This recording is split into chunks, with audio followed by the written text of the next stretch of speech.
বলা হচ্ছে ডাকসুর ইতিহাসে এবারেই সবচেয়ে গণতান্ত্রিক ও সর্বোচ্চ অংশীদারত্বের ছাত্র সংসদ নির্বাচন হতে যাচ্ছে। কেন্দ্রীয় সংসদে ২৮টি পদে ৪৭১ জন ও ১৮টি হল সংসদে ১,০৩৫ শিক্ষার্থীর প্রতিদ্বন্দ্বিতাকে দেখা হচ্ছে অরাজনৈতিক ডাকসুর সূচনা হিসেবে।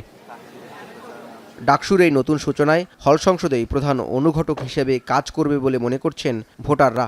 ছাত্রদের প্রত্যাশা, হলে নিষিদ্ধ ছাত্রলীগের নির্যাতনের কর্মকাণ্ড ফিরিয়ে না আনা, খাবার কিংবা আবাসন সংকট সমাধান করবে নতুন নেতৃত্ব।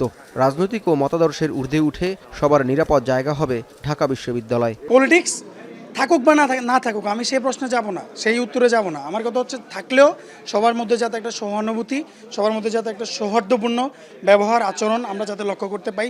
এক রুমে আমরা 8 জন থাকতেছি, যে জায়গায় জাহাঙ্গীরনগর ইউনিভার্সিটির ওরা এক রুমে আরও বড় বড় রুমে মাত্র 4 জন থাকতেছে এবং অনেক ভালো ভালো ফেসিলিটিস পাইতেছে। সে জায়গায় আমরা ঢাকা বিশ্ববিদ্যালয়ের ছাত্র হয়ে সেটা আমরা আরেকটু ভালো প্রত্যাশা রাখি। যারা গেস্ট রুম গণরুম ফিরিয়ে আনবে না, যাদেরকে মনে হবে ক্যান্ডিডেটদের মধ্যে যে তারা হলের শিক্ষার্থীদের স্বার্থকে দেখবে, কোনো মাদার পার্টিকে তারা সার্ভ করবে না, সেই ক্ষেত্রে তাদের জিতার পসিবিলিটি থাকে। প্রার্থীরা ভোটারের মন জোগাতে মরিয়া। হলের শিক্ষার্থীদের মধ্যে প্রচারণা চালাতে গিয়ে দিচ্ছেন নানা প্রতিশ্রুতি। হলের প্রতিটি শিক্ষার্থীদের কাছে পৌঁছানোই এসব প্রার্থীদের সবচেয়ে বড় চ্যালেঞ্জ। গুণগত পরিবর্তনে দলমত দেখে নয়, যোগ্য প্রার্থীদের ভোট দেবার আহ্বানও জানান প্রার্থীরা। আমি একজন কোনো ধরনের দলীয় ক্যান্ডিডেট না, হলে কোনো ধরনের দলীয় ম্যান্ডেট বাস্তবায়ন করার কোনো সুযোগ আমার পক্ষে নেই বা সেই সম্ভাবনা নেই।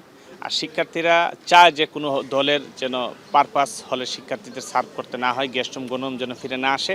আর আমার দ্বারা সেটা কখনোই সম্ভব হবে না, এই জন্য শিক্ষার্থীরা আমাকে ভোট দেবে। সবার কাছে পৌঁছানো, আবার অনেক সময় দেখা যাচ্ছে অনেকে রুমে থাকে না, অনেক সময় কোনো রুমে একজন থাকে, কোনো রুমে কেউ থাকে না, তো সবাইকে আবার একভাবে পাওয়া যায় না।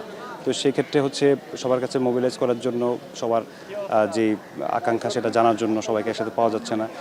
তো এই জন্য বারবার একটা রুমে যাওয়ার প্রয়োজন হয়। একজন প্রার্থী, সে ঢাকা বিশ্ববিদ্যালয়ের শিক্ষার্থী, একজন ভোটার, তার স্বাধীনতা রয়েছে, চয়েস রয়েছে এবং সে পূর্ণ বিবেকবান মানুষ।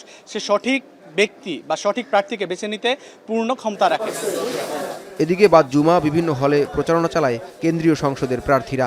প্রচারণাকালে নির্বাচন কমিশনকে পক্ষপাতমূলক আচরণ না করার আহ্বান জানান তারা।